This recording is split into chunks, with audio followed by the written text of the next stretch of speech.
Welcome to the video series, The Operational Amplifier, From Abstraction to Reality. This is an attempt to get a small peek at some circuits inside an operational amplifier. With all the thousands of op-amps on the market, it would be impossible to do a comprehensive study of what's inside these wonderful devices, but I do believe an overview of the internal basics will offer a better understanding of their limitations, their specifications, and offer better insight into their use. My examples depict bipolar junction transistors, but all the functions I describe can of course be done with field effect transistors as well. The differential pair, aka long-tailed pair, was originally implemented using vacuum tubes. The U.S. patent was submitted by English engineer Alan Blumlein in 1936 and was issued in 1940. Long tail is a figurative name that represents the high cathode resistance at common mode with a common long tail. If additional emitter resistors with small resistances are included between the cathodes and common node to introduce a small amount of negative feedback at differential mode, they can be figuratively represented as short tails. The long-tailed pair is the fundamental front end used in op-amps. Its utility stems from its ability to amplify the difference between the two input signals while rejecting the part of the signal common to both inputs. In order to analyze this circuit, it's useful to take a couple steps backward. Consider this AC-coupled common emitter amplifier that we are used to seeing. I think most understand this basic circuit.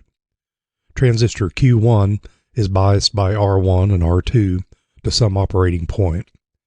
An AC signal applied to the input results in a small change to the transistor's base emitter voltage, which in turn will cause a change in the collector current of the transistor.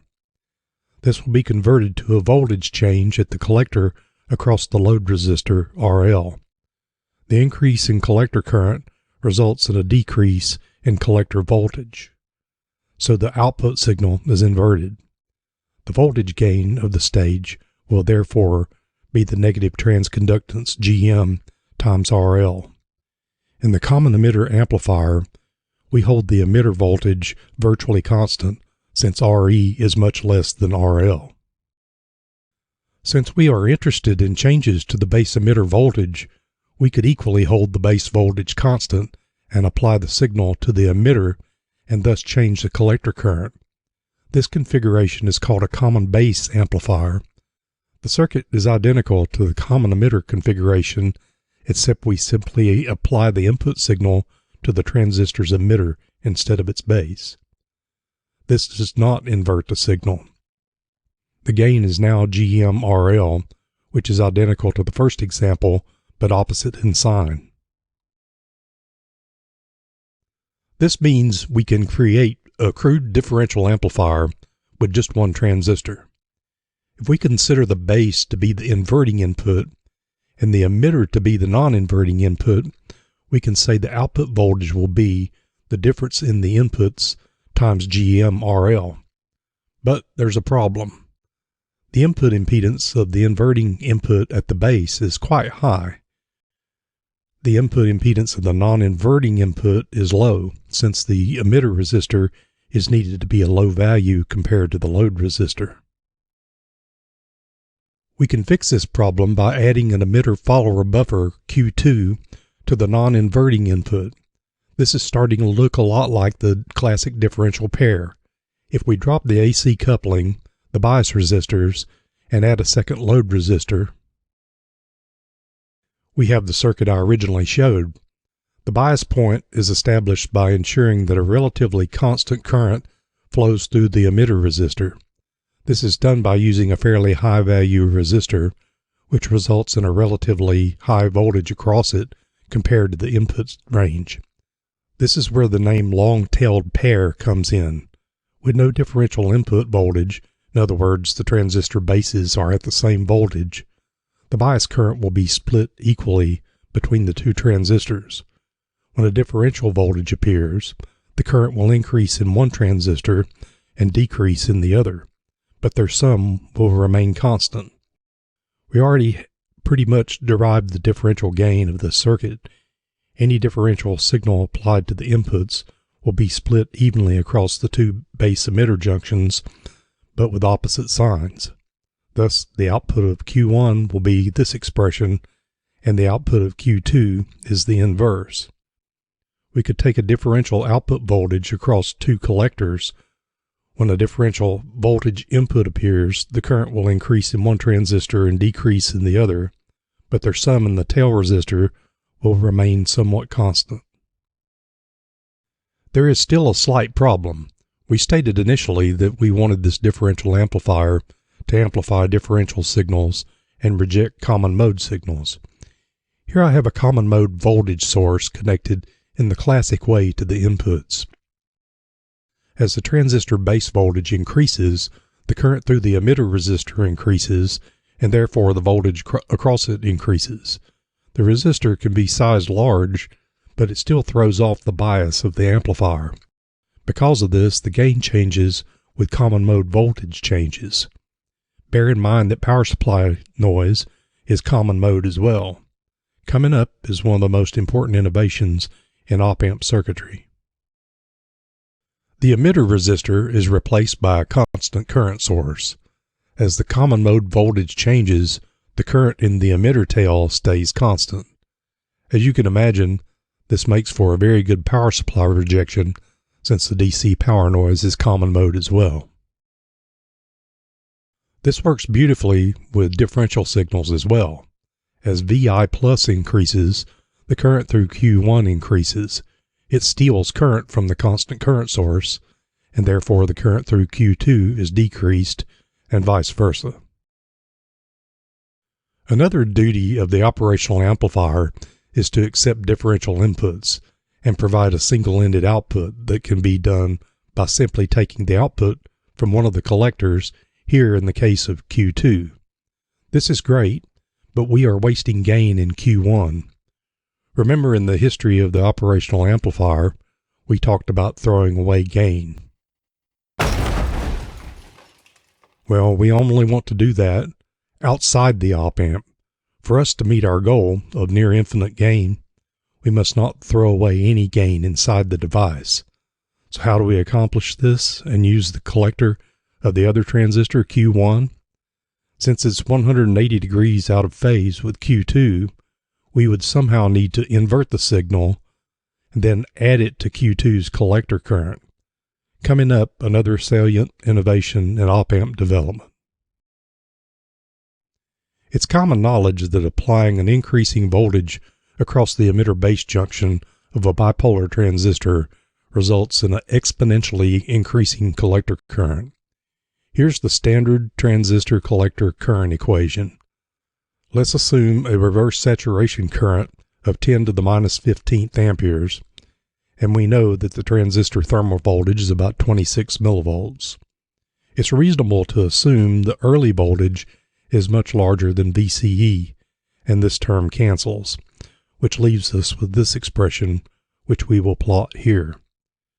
This is the fundamental relationship of BJT collector current for an applied emitter base voltage. In summary, if a voltage is applied to a BJT base emitter junction as an input quantity and the collector current is taken as an output quantity, the transistor will act as an exponential voltage to current converter. Now we can't do that backwards by injecting a current into the collector and expect a voltage out of the emitter base junction. However, by connecting the base to the collector, something wonderful happens. By applying negative feedback, simply joining the base and the collector of the transistor can be reversed, and it will begin acting as the opposite logarithmic current to voltage converter. Now it will just adjust the output base emitter voltage as to pass the applied input collector current. I applied a 7.2 volt ramp through a 1K resistor connected to the collector on the bench. The ramp had a 1.2 volt DC offset voltage to keep the transistor in its active region. As you can see, It produced a logarithmic voltage output at the emitter base junction showed here. If we take the two circuits and marry them together, the logarithmic current to voltage converter with the exponential voltage to current converter, we get what's called a current mirror. Their nonlinearities complement each other and makes a nice linear current mirror, assuming the transistors are matched. Here is the circuit on the bench. I put a 1 volt peak-to-peak sine wave with a plus 1 volt DC offset to keep the transistor in its active region. As you would expect, the output current is inverted, but notice the output voltage across another 1K resistor is only 820 millivolts. This current loss is because the current is being consumed in the bases of the transistors. This type current mirror will never be 100% transfer due to the efficiency loss. I'm also using discrete transistors that are not matched. Now let's flip it upside down and use PNP transistors so we can put it to work with the differential amplifier. It makes a mirror of Q1's current to get inverted and added to Q2's current. It's not perfect, but it's better than throwing away gain. Next up is adding more gain. Often a common emitter amplifier follows the differential pair. We've made a single-ended signal, so now it's time to amplify it. The collector is connected to the VCC rail via a current source, I2.